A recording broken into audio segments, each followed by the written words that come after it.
ఆ దేవత చూసుకుంటదని చెప్పేసి నేను ఇంకా పట్టించుకున్నాను. చెప్పాను కదా బాలయ్య బాబు గారి డైలాగ్ ఉంటుంది కదా, మీకు అలిపి వస్తుందేమో నాకు ఊపి వస్తుంది, మీకు అలిపి వస్తుందేమో నాకు ఊపి వస్తుంది అన్నట్టు ఇలా ఊపు వస్తూనే ఉంటుందా?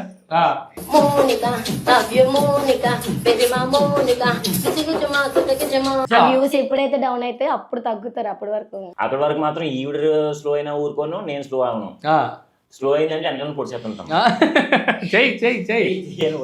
ఆ టైంలో కోపం వచ్చిన తర్వాత మా ఇంటి దగ్గర కూడా చాలా సార్లు చెప్పుకొని నవ్వుకునే వాళ్ళం. ఆపగానే వెంటనే ఎలా అంటాడు, ఆ టైంలో ఫ్రస్ట్రేషన్ వచ్చినాయి, తర్వాత మళ్ళీ నవ్వుకుంటాను చాలా అని.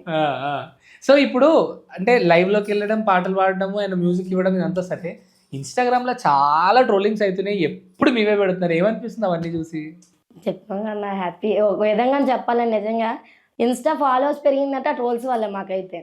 నేనైతే అన్న స్పెషల్ గా ఆ ట్రోలర్స్ కి అయితే ప్రత్యేకమైన ధన్యవాదాలు చెప్పుకుంటాను. ఎందుకంటే మాకు నెగిటివ్ అయితే అసలు రాలేదు, మొత్తం పాజిటివ్ నే వచ్చింది. చేయలేదు, వాళ్ళందరూ మాకు ప్లస్ చేసిన వాళ్ళే, వాళ్ళకైతే నా హృదయపూర్వక కృతజ్ఞతలు తెలుపుకుంటున్నాను.